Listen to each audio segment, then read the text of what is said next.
Ndagushimira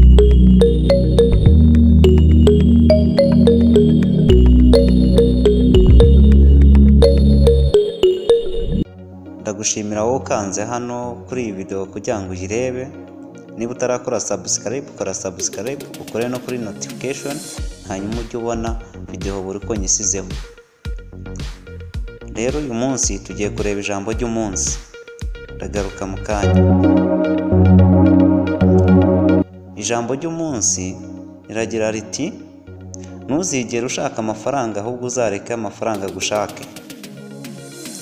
Uri kubitekerezaho ute?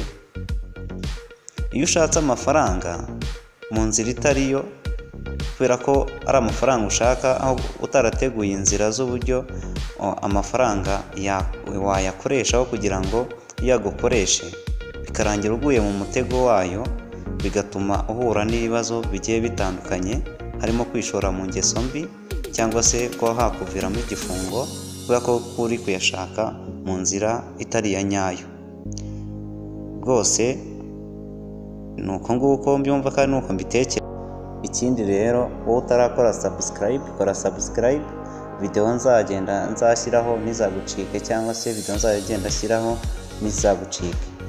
Rero wowe urebye izi video ngenda nashyizeho bwa mbere ukaba utarakora subscribe, reba hari hasi, niba subscribe si umutuku ukandeho ihinduke yende guhinduka nk'umweru, hanyuma ukore no kuri notification ujye ubona video buri ko nyisizeho.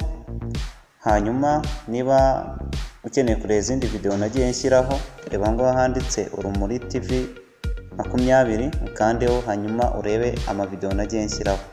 Ndagushimira rero cyane wowe warebye iyi video, ndetse njya nshimira cyane umuntu wayirebye akayirangiza.